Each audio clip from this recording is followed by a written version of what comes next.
June 16, 2014. A small supercell just formed southwest of the rural village of Pilger, Nebraska. 74-year-old Clarkson, Nebraska native David Herout was out driving, enjoying the hot and humid summer day. Herout was headed along Highway 275 northeast of Pilger when he saw a large tornado to the south barreling towards him.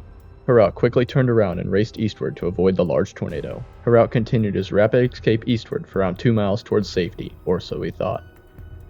While Herout was quickly headed eastward to avoid the main Pilger tornado, a second, equally as large tornado formed just 2 miles to the southeast of the original tornado and quickly overtook his vehicle. In an instant, Herout's vehicle was rolled and he was fatally ejected by the violent tornado. Within its 2-hour lifespan, this supercell had produced 6 total tornadoes, including 4 violent EF4 plus tornadoes, killed 2 people, and injured 20 others, leaving a small swath of complete destruction throughout rural northeastern Nebraska.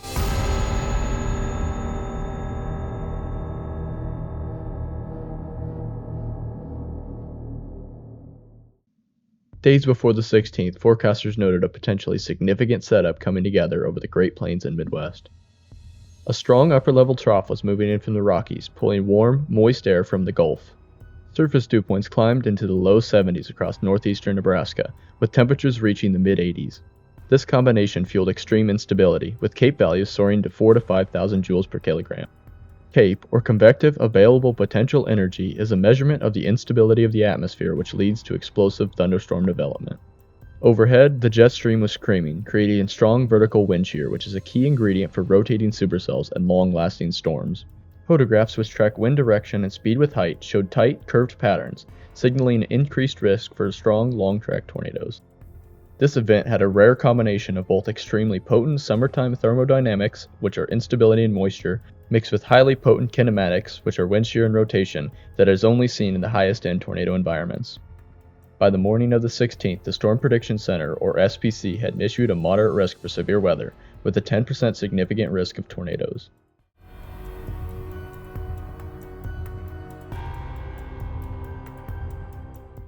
The morning of June 16th saw scattered showers across eastern Nebraska which came from the remnants of the previous night's storms. These storms cleared out faster than expected, allowing extra sunlight to heat the already humid air. By noon, the atmosphere was destabilizing rapidly. Due to the extensive clear skies, convective temperatures were easily met, and towering cumulonimbus clouds began to form. By 1:30 p.m., the SPC issued a tornado watch for northeastern Nebraska, including Stanton, Cumming, and Wayne counties. Additionally, an outflow boundary from the earlier storms lingered over northeastern Nebraska, which greatly enhanced the low-level shear and overall tornado potential in this area. By 3 p.m., a lone supercell fired near Madison, Nebraska, about 15 miles south of Norfolk. Radar showed it rapidly intensifying, with cloud tops quickly soaring to 60,000 feet. As the storm continued to ride along the outflow boundary from the earlier storms, it began to become tornadic.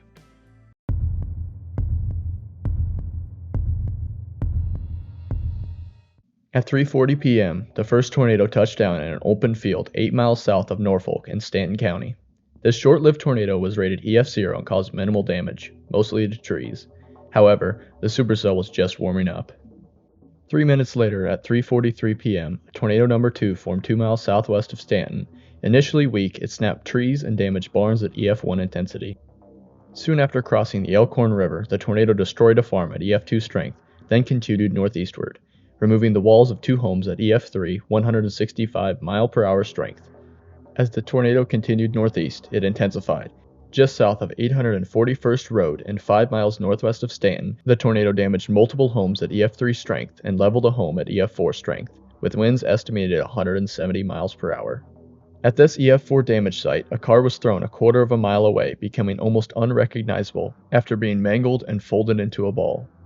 As the tornado neared the end of its life, it destroyed a well-built farmhouse, once again reaching EF4 170 mile-per-hour strength, before dissipating north of Dewey a few minutes later. In all, this tornado covered 12.21 miles, lasting 29 minutes, caused no injuries or fatalities, and caused $2.25 million in damages. Although tornado number 2 was violent, it was still only the beginning for this supercell.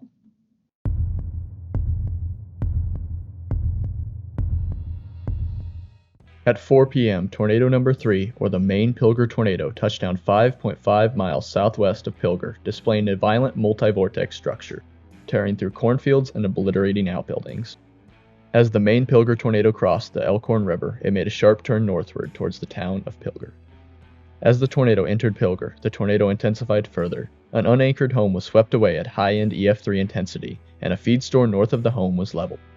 Moving at 28 miles per hour, it leveled 75% of the town in minutes. Homes were swept away, leaving bare slabs.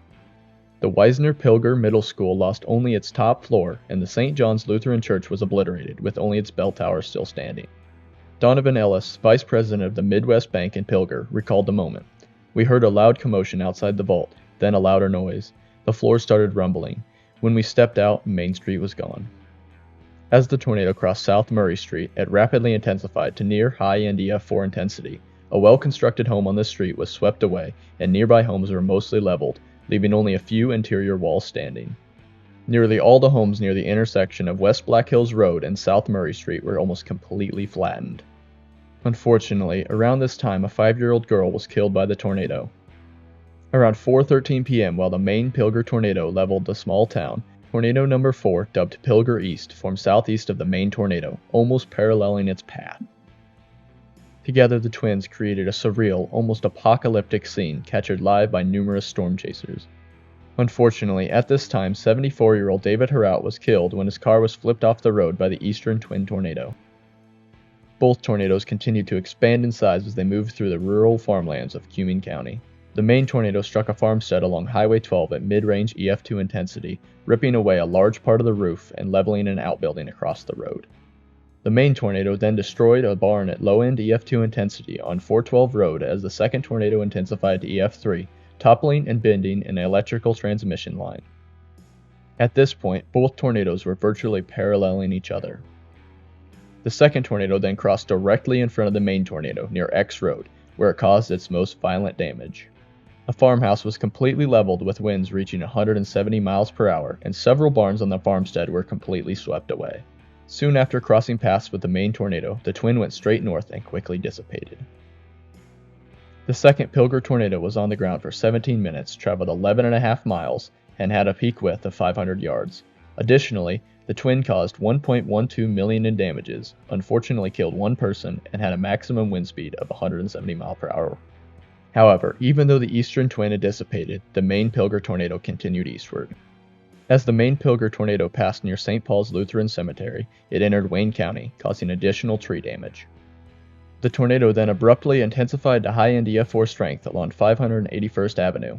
Here, a well-built farmhouse was swept clean off its foundation with estimated wind speeds of 191 miles per hour.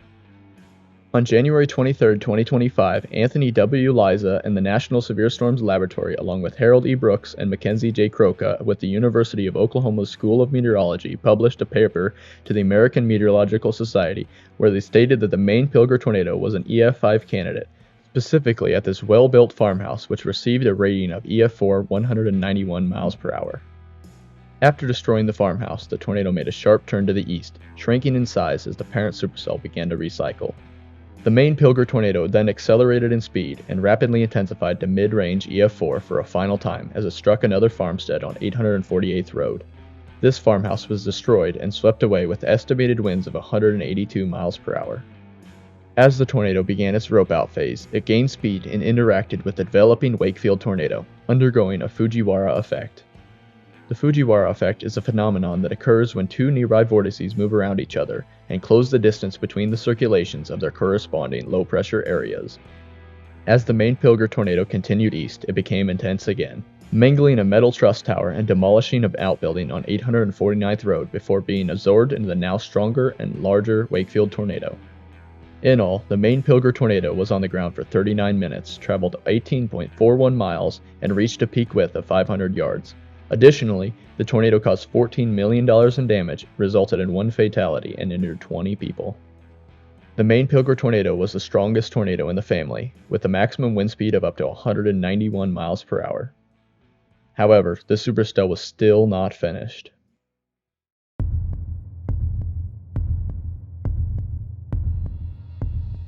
As the main Pilger tornado got absorbed and dissipated, tornado number 5, known as the Wakefield tornado, formed at around 4:30 p.m.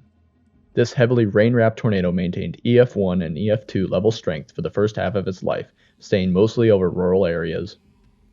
However, as it continued north, the tornado rapidly intensified to low-end EF4 strength as it impacted 3 farmsteads in the intersection of 585th Avenue and 854th Road. At the first farmstead, the farmhouse was leveled, and a second poorly built home on the same property was also destroyed. The second farmstead, located north of 854th Road, sustained devastating damage. A well-built home was swept away, multiple trees were snapped, and another home on the same property lost half of its roof. The barn on this property was completely demolished, and a power pole on 854th Road was snapped. The final farmstead at this intersection, located west of 585th Road, had a poorly anchored home, completely swept away. This home had questionable construction, and several trees on the property were snapped and debarked. The tornado then briefly weakened to EF3 intensity before becoming violent once again. It swept away another home along 585th Avenue, leveled an outbuilding, and damaged a grain bin, with additional tree snapping in the vicinity. As the tornado continued almost due northward, it displayed EF1 and EF2 damage for the rest of its lifespan, removing roofs and destroying outbuildings east of Wakefield. The tornado then dissipated at 5:08 p.m. after being on the ground for 28 minutes and covering 16.22 miles. It was the largest tornado produced by this supercell, with a peak width of 530 yards, just beating out the Twins' max widths of 500 yards apiece. In the end, the tornado caused just over $3 million in damage, with fortunately no fatalities or injuries reported. Its maximum wind speeds were estimated at 175 miles per hour, and it was the fourth and final violent tornado from this supercell. The final tornado from the supercell was a brief and weak tornado near Hubbard that traveled for just over a quarter of a mile. In just over 2 hours, the supercell had spawned 6 tornadoes, with 4 of them rated EF4 across 60 miles.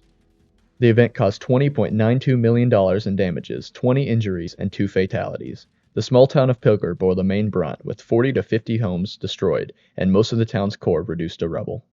Studied extensively for their twin violent tornadoes and cyclic nature, storm chasers Pecos Hank, Dr. Anton Simon, Dr. Tracy Simon, and Skip Talbot collaborated with a group of researchers to study the forward moving speed of the Pilger tornado as it was roping out and interacting with the Wakefield tornado through a Fujiwara effect. Their findings suggested that the Pilger tornado achieved a record-setting forward motion of 94.6 miles per hour. However, this forward ground speed has not officially been recognized by the National Weather Service. The Pilger tornado event remains and will forever remain one of the most bizarre and terrifying tornado events ever documented.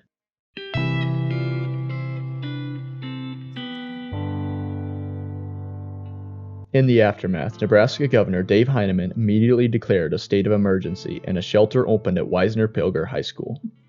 Around 75% of Pilger was heavily damaged or destroyed by the tornado. Numerous organizations and groups rallied around the community to help recover. The village of Pilger was awarded $5.6 million in federal grants from FEMA. The LCMS Disaster Response donated $110,000 to St. John and other churches affected by the tornado. A year after it was destroyed, the Lutheran church was rebuilt. American musician Bret Michaels and his band drove to Pilger on June 23rd to assist with the cleanup effort and help rebuild. In total, an astonishing 18,000 volunteers came to Pilger in Stanton County to help with relief. Unfortunately, even with the extensive public support, the population of Pilger dropped from 352 people to 240.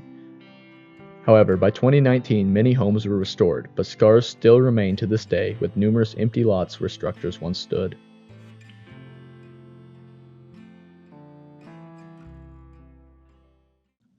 Once again, I want to tell you guys thank you for tuning in and watching, especially this far if you made it here. These videos take a very long time to edit, research, make, everything like that. Even find the right video to make a video, or a right tornado to make a video over takes a while. So I really appreciate you guys for tuning in here, liking, subscribing, and all that.